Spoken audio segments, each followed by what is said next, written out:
মাশাল্লাহ, আমার মেয়েটা দেখতে দেখতে অনেক বড় হয়ে গেছে। আমার মেয়েটা তো আমার ওড়না পেলেই শাড়ি পরা শুরু করে। আমার মনে হয় প্রত্যেকটা মেয়েরাই এমন হয়। মায়ের ওড়না দিয়ে সর্বপ্রথম শাড়ি পরাটা শিখে যায় আর সেটাকেই অনেক বেশি আনন্দ পায়। আজকে তো ব্যাগ ভর্তি করে বাজারও নিয়ে আসলাম।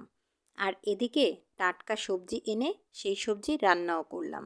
অনেক দিন পর আজকে বাসায় মজা করে রান্না করছি। হসপিটালে দৌড়াদৌড়ি করতে করতে চা খাওয়ার কথা তো ভুলেই গেছি। যাই হোক, হ্যালো এভরিওয়ান, আসসালামু আলাইকুম। কেমন আছেন সবাই? আজ অনেক দিন পর কাঁচা বাজার করেছি। হসপিটালের টানা 18 দিন একেবারে এমন একটা অবস্থা যে কাঁচা বাজারের নাম ভুলেই গেছিলাম। এরপরেও যেহেতু স্কুল বন্ধ, তো এখন তো আর কাঁচা বাজার ওইভাবে আমার করা হয় না। তো আজকে মরিচটাও শেষ হয়ে গেছিলো। আর আমি কিন্তু মরিচ কেনার ব্যাপারে সব সময় অনেক বেশি সচেতন।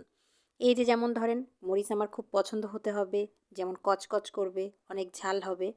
তো যাই হোক, আমি কিন্তু অনেকগুলো সবজি এনেছি। টমেটো, শসা, গাজর, মানে যা যা আর কি লাগে। সাথে একটা ফুলকপিও আনছিলাম। তো এই ফুলকপিটা আজকে তরকারি রান্না করব মাছ দিয়ে, পাঙ্গাস মাছ দিয়ে। তো আমি সঙ্গে আলু দিয়েছি, নতুন আলু। আর নতুন আলুর সাথে এরকম ফুলকপি রান্না আমার তো ভীষণ পছন্দ। আমার মেয়েও খুব পছন্দ করে। এদিকে আমার শাশুড়ি মায়ের জন্য তো আমি সব ধরনের সবজি রাখার চেষ্টা করি। তিনি যদিও আগে খাইতেন না, তো এখন যেহেতু অনেক বেশি অসুস্থ, যার জন্য তাকে বলেছি যে মা, আপনাকে সব ধরনের সবজি খেতে হবে, অনেক বেশি খাবার খেতে হবে। তো যাই হোক, তার জন্য কিন্তু আমি এই মাছটাই রান্না করছি আজকে, কারণ সে সব মানে নরম মাছগুলোই বেশি পছন্দ করে। আর যেহেতু সে অসুস্থ, একটু ঝোলের তরকারিটা তার জন্য ভালো হবে। তো এই জন্য আমি আজকে পাঙ্গাস মাছ দিয়ে রান্না করলাম। তো রান্নাবান্না শেষ করে এদিকে ভিডিও না করতে করতে এমন একটা অবস্থা হয়েছে যে আসলে বাসার সব কাজও এলোমেলো থাকে, ভিডিও করার মতো পরিস্থিতিও থাকে না। তো অনেক দিন পর আজকে যেহেতু মেয়ের আরবি পড়াটাও শুরু করেছি, ম্যাডামকেও আসতে বলেছিলাম। তো ওর আরবির টিচার যখন এসেছে তাকে একটু নাস্তা দিব, তো ভাবলাম সুন্দর করে একটু পরিবেশন করে দিই। তো সন্ধ্যাবেলা আর কি ওর জন্য একটু চা করে দিলাম। তো ম্যাডাম আমার অনেক জুনিয়র, তাই ওকে আমি অনেক সময় তুমি করেও বলি। তো প্রিয় কাপে দুজনে মিলে একটু চা খাবো, এজন্য আর কি তোলা।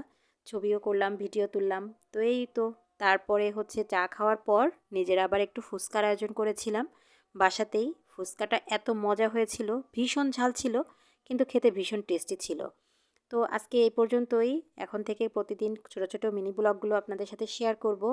আর কবে যে এই পরিস্থিতি থেকে মোকাবেলা করে উঠতে পারবো তা জানি না। আল্লাহ পাক সবাইকে সুস্থ রাখুক, সবাই আমার পরিবারের জন্য দোয়া করবেন। আর এই যে এদিকে ফুচকা খাওয়ার পর আমার মেয়ের তো একটু বাহানা, তাকে একটু শাড়ি পরে দিতে হবে। তো মেয়েরা বোধহয় এমনই হয়, মায়ের ওড়না দিয়েই প্রথমেই তারা শাড়ি পরা শিখে যায়। আর ভিডিওটি ভালো লাগলে অবশ্যই একটা লাইক, কমেন্ট, শেয়ার করে দিবেন। ধন্যবাদ সবাইকে। আসসালামু আলাইকুম।